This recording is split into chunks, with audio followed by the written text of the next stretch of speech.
رات کے ٹھیک 12 بجتے ہی محلے کی ایک پرانی حویلی کی چھت پر سفید لباس میں ملبوس ایک لڑکی نمودار ہوتی۔ وہ چند لمحے خاموشی سے آسمان کو دیکھتی، پھر آہستہ سے پلٹتی اور غائب ہو جاتی۔ محلے والوں نے اسے کئی بار دیکھا، مگر کسی میں اتنی ہمت نہیں تھی کہ اس کا راز جان سکے۔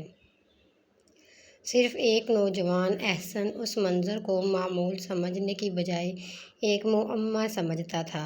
ایک رات اس نے فیصلہ کیا کہ آج وہ اس لڑکی کا تعاقب کرے گا۔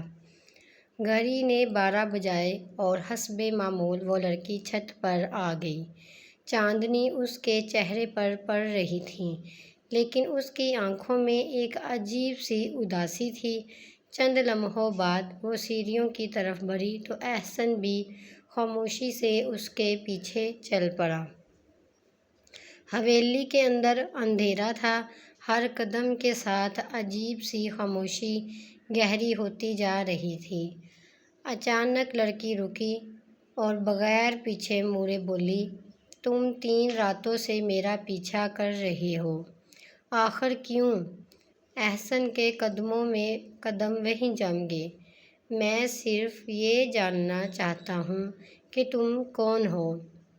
لڑکی آہستہ سے مسکرائی، مگر اس مسکراہٹ میں خوشی نہیں، درد تھا۔ میرا نام ماہ نور ہے، میں اس حویلی کی مالکن کی بیٹی ہوں۔ 5 سال پہلے ایک حادثے کے بعد سب کچھ بدل گیا۔ احسن حیران رہ گیا، کیونکہ محلے والوں کے مطابق اس حویلی میں تو کئی سالوں سے کوئی نہیں رہتا تھا۔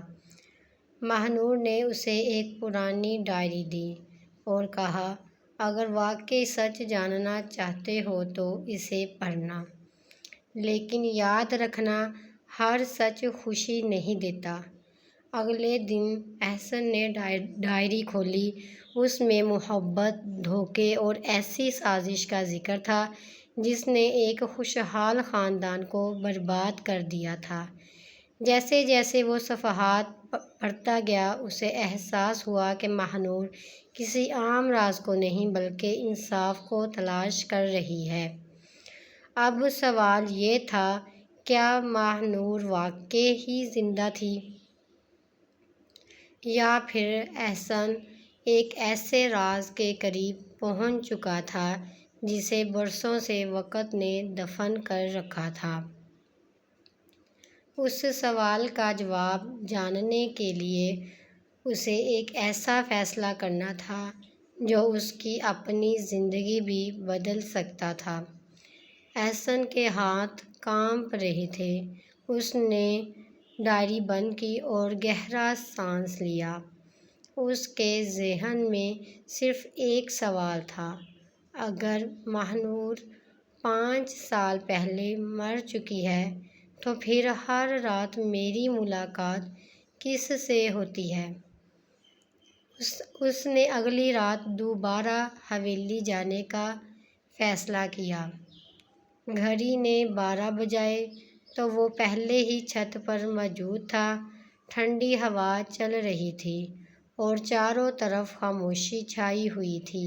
چند لمحوں بعد وہی سفید لباس میں ملبوس لڑکی نمودار ہوئی۔ مجھے معلوم تھا تم ضرور آؤ گے، ماہ نور نے دھیمی آواز میں کہا۔ احسن نے ہمت کر کے پوچھا، تم زندہ ہو یا؟ ماہ نور چند لمحے خاموش رہی، پھر بولی، ہر حقیقت وہ نہیں ہوتی جو لوگ سمجھتے ہیں۔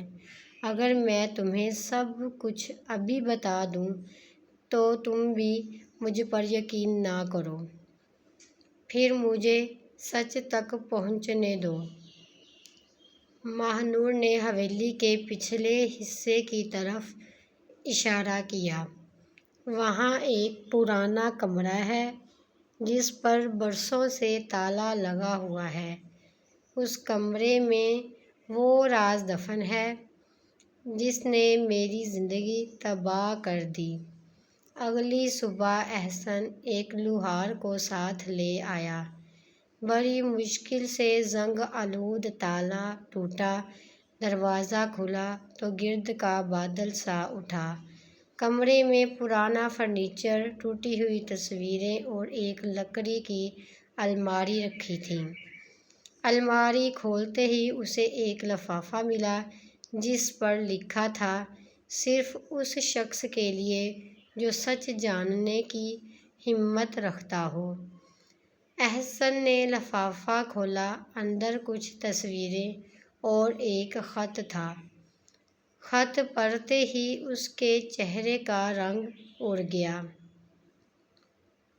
اس میں لکھا تھا، اگر تم یہ خط پڑھ رہے ہو تو سمجھ لو کہ میری جان خطرے میں ہے۔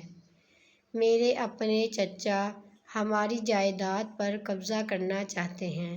اگر میرے ساتھ کوئی حادثہ ہو جائے تو اسے حادثہ مت سمجھنا۔ احسن نے بے اختیار سر اٹھایا۔ اسے احساس ہوا کہ ماہ نور کی موت ایک حادثہ نہیں بلکہ ایک سوچی سمجھی سازش تھی۔ اسی لمحے اسے اپنے پیچھے کسی کے قدموں کی آواز سنائی دی۔ وہ فوراً پلٹا۔ دروازے پر ایک ادھیڑ عمر شخص کھڑا تھا۔ اس کی آنکھوں میں غصہ تھا۔ تمہیں یہ کمرہ نہیں کھولنا چاہیے تھا، اس نے سخت لہجے میں کہا۔ یہ ماہ نور کا چچا کامران تھا۔ کامران نے جیب سے پستول نکالی اور احسن کی طرف تان دی۔ جو راز 5 سال سے دفن ہے وہ آج بھی دفن ہی رہے گا۔ احسن کے ماتھے پر پسینہ آ گیا۔ اچانک پورے کمرے کی بجلی بند ہو گئی، اندھیرا چھا گیا اور اسی اندھیرے میں ایک مانوس آواز گونجی، اب سچ چھپ نہیں سکتا چچا جان۔ یہ آواز ماہ نور کی تھی۔ کامران کے ہاتھ سے پستول گر گئی اور پہلی بار اس کے چہرے پر خوف صاف دکھائی دینے لگا۔ ویڈیو کو لائک کریں، شیئر کریں، کمنٹ کریں پلیز۔